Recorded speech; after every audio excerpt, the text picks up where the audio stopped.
Bonjour à toi, aujourd'hui je vais te parler de comment accompagner un enfant qui a subi un abandon de domicile de la part d'un parent toxique.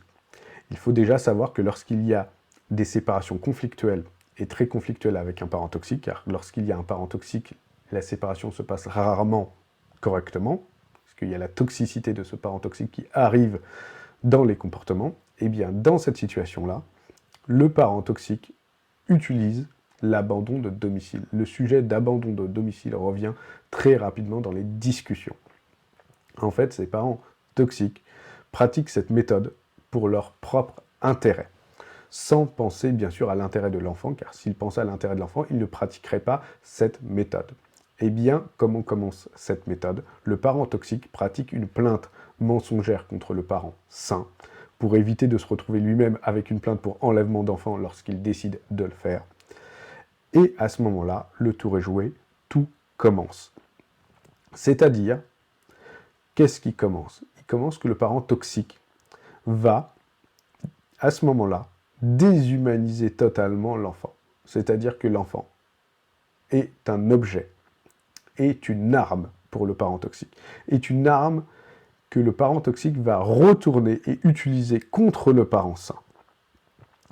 À ce moment-là, les ressentis, les émotions, les sentiments de l'enfant sont totalement niés.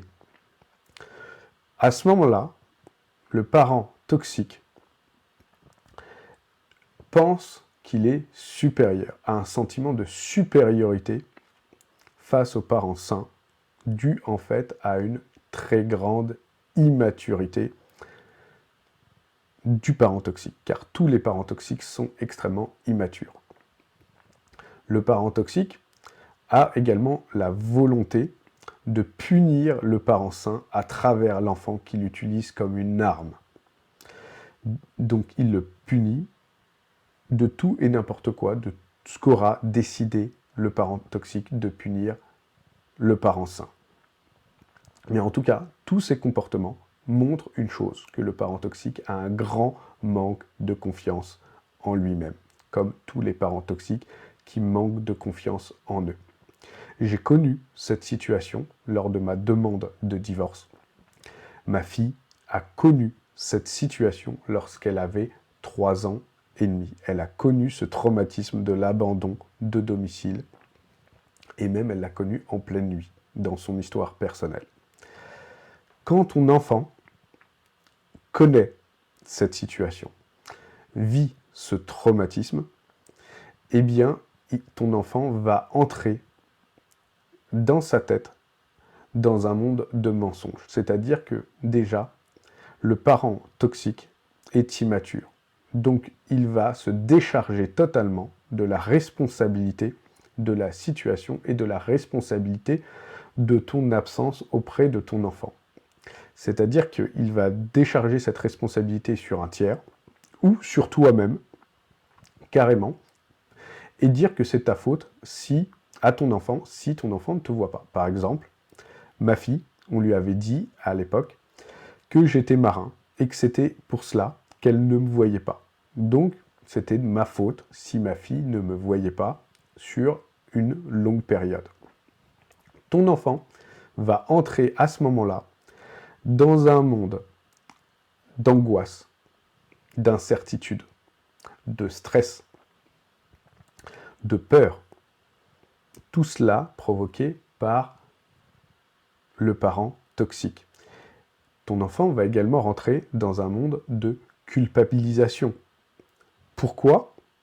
Eh bien déjà, pour le parent toxique fait cette situation, crée cet abandon en fait de domicile pour faire pression sur la justice, pour avoir la garde de ton enfant. On lui donne cela et d'être sûr en disant « mon enfant est déjà chez moi, donnez-le-moi ». Donc d'une part, il fait cela, pour ses intérêts personnels. Et d'autre part, il fait cela aussi pour retourner le cerveau de ton enfant et de le manipuler, eh bien, en ton absence, pour justement avoir le champ libre pour lui dire et lui mettre tout ce qu'il veut dans sa tête et retourner le cerveau de ton enfant. Ton enfant va à ce moment-là douter de ce qu'on lui dit sur toi, forcément. angoissé du moment de quand il va te revoir.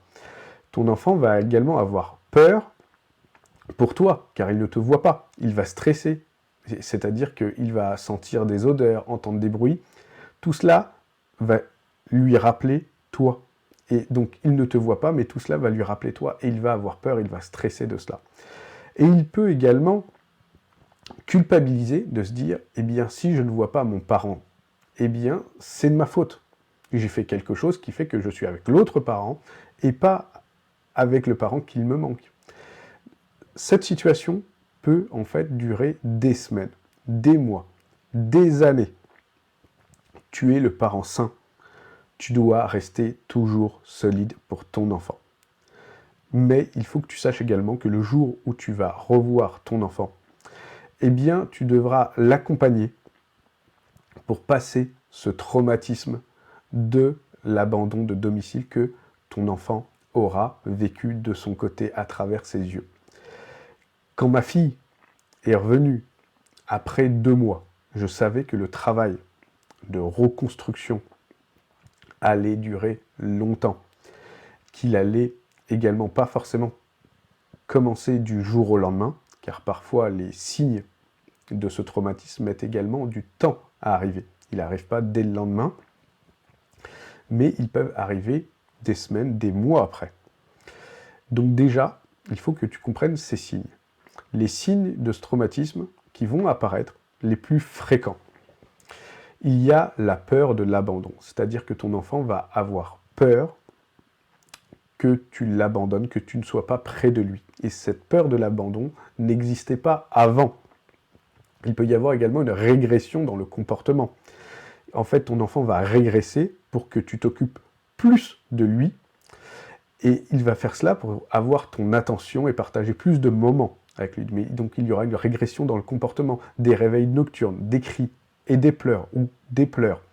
Il peut y avoir également des habitudes qui apparaissent et qui n'existaient pas avant, comme vérifier les portes de la voiture, vérifier les portes de la maison, vérifier les fenêtres, qu'elles soient bien fermées.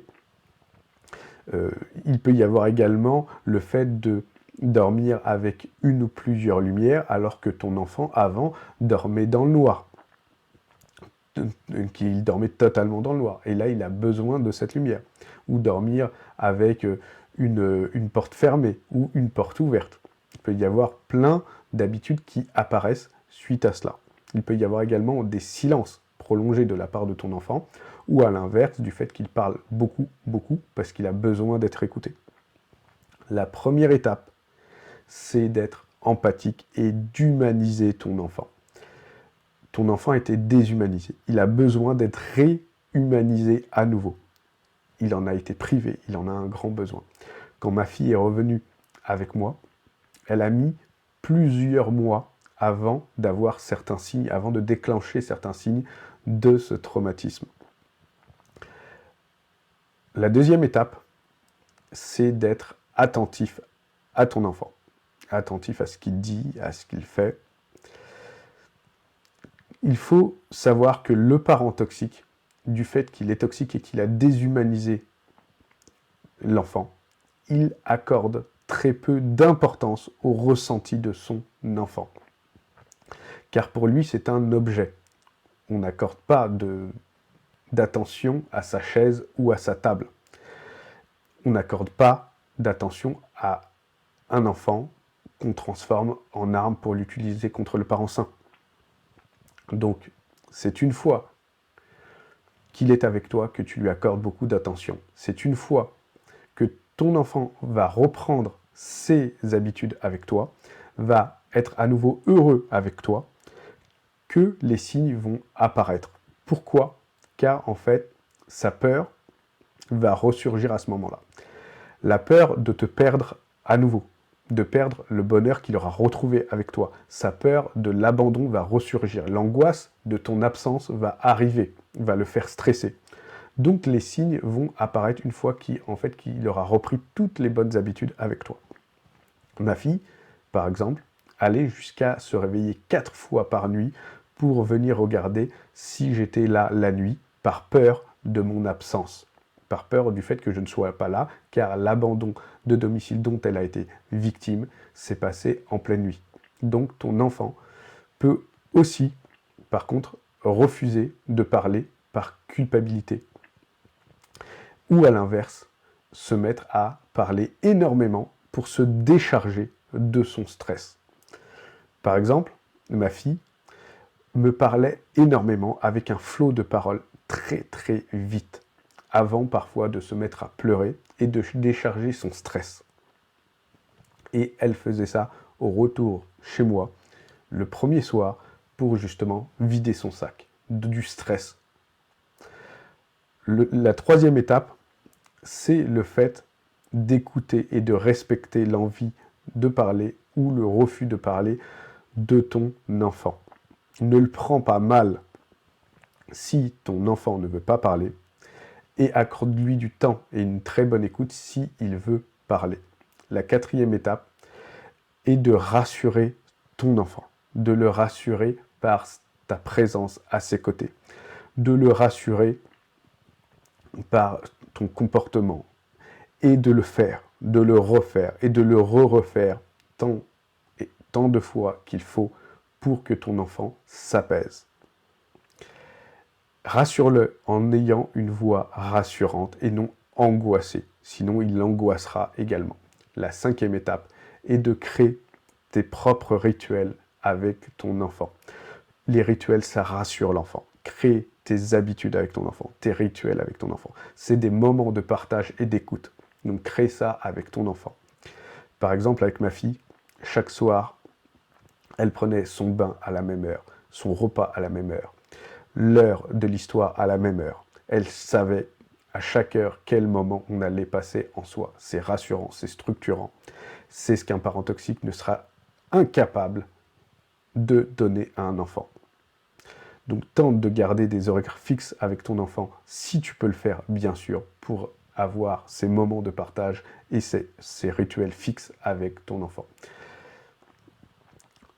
La sixième étape, si tu peux, la sixième étape, fais toujours ce que tu dis à ton enfant. Quand tu lui dis quelque chose, fais-le. C'est-à-dire, c'est très important que tes actes soient en cohérence avec tes paroles, que tes paroles soient en cohérence avec tes actes pour la confiance, pour que ton enfant voit qu'il a confiance en toi. Le parent toxique est incapable de faire ça, d'accorder ses paroles et ses actes. Il déshumanise l'enfant. Son immaturité l'empêche de faire correspondre toujours ses paroles et son action, sa parole et son acte. Il va toujours fuir les responsabilités négatives de ses comportements en les rejetant sur quelqu'un d'autre. Si tu fais un comportement négatif, assume-le et donne l'exemple à ton enfant. L'étape suivante, c'est de faire un appel à un professionnel si tu considères avoir besoin de cela pour accompagner ton enfant et toi-même dans cette épreuve, dans ce traumatisme vécu par l'un et par l'autre avec des yeux qui sont différents. Si tu souhaites être accompagné dans cette épreuve, tu peux me contacter.